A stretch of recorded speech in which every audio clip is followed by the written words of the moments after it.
Welcome back, history lovers. I'm Hari. And I'm Kimi.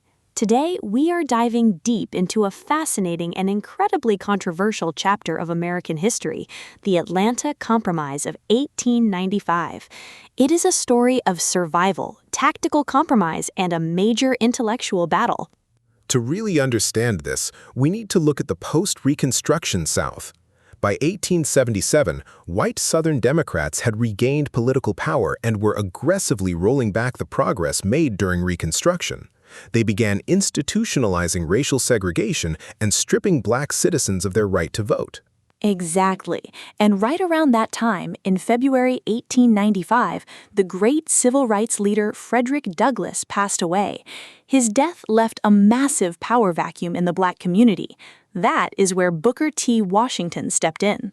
Washington, who was born into slavery in 1856, had become the president of the Tuskegee Institute in 1881. He believed that the Reconstruction experiment failed because it started at the wrong end, focusing on political and civil rights instead of economic self-determination. So on September 18, 1895, he gave a speech at the Cotton States and International Exposition in Atlanta. Now, here is a little-known fact.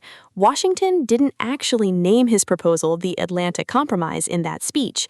That famous term was actually coined 8 years later in 1903 by his rival W.E.B. Du Bois. That is a great piece of trivia. Washington's proposal was essentially a bargain.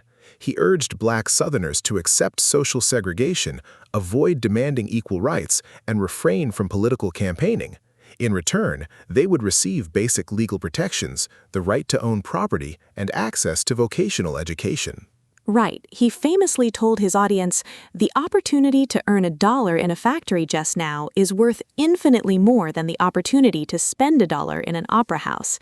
He also used a striking simile to describe segregation, saying, "In all things that are purely social, we can be as separate as the fingers, yet one as the hand in all things essential to mutual progress." The white members of the audience gave him a standing ovation, and even President Grover Cleveland sent a letter of congratulations. But while Washington's Tuskegee machine dominated the black press and political appointments, many Northern black intellectuals were deeply unsettled by this compromise. They certainly were. Criticism began as early as December 1895, when a writer in the Christian Recorder wrote that black Americans didn't need a leader to guide them to the plow because they already knew the way there. What they needed was a leader to help them get their constitutional rights. This ideological rift led to a famous, decades-long public debate between Washington and W.E.B. Du Bois. Du Bois represented the urban, intellectual Northern perspective. While he initially supported the compromise, he grew to strongly oppose Washington's focus on vocational training over liberal arts. Du Bois had a brilliant way of putting it. He wrote, "The object of all true education is not to make men carpenters, it is to make carpenters men." He felt that Washington's program essentially accepted the alleged inferiority of the black race. The rivalry got highly dramatic. In July 1903, activist William Monroe Trotter even orchestrated a direct confrontation at a Boston church where Washington was speaking, which resulted in a minor melee, fistfights, and Trotter's arrest. Wow, fistfights at a church speech. That really shows how high the tensions were. By 1905, Du Bois and Trotter formed the Niagara movement to fight for full civil rights, which eventually served as the forerunner to the NAACP, established in 1909. And the sad reality is that Washington's compromise didn't stop the tide of oppression. Southern states continued to aggressively pass Jim Crow laws and strip voting rights. Violence also continued. Over 50 black people were lynched in most years until 1922. Even in Atlanta, just 11 years after Washington's speech, a brutal race massacre occurred in 1906. It was devastating, and despite Washington advising black Southerners to cast down your bucket where you are and stay in the South, millions began migrating to northern cities starting around 1910. After Washington died in 1915, his Tuskegee machine faded, and the compromise ultimately failed to secure civil rights.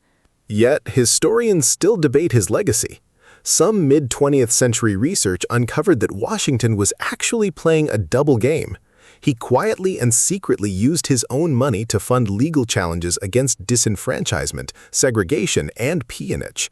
He had to keep it secret so he wouldn't lose the support of wealthy white philanthropists.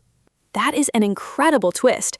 It shows that he was trying to navigate a near-impossible political landscape the best way he knew how. What a complex figure and a pivotal moment in history. Absolutely. It's been wonderful sharing this history with you all today. Until next time, take care.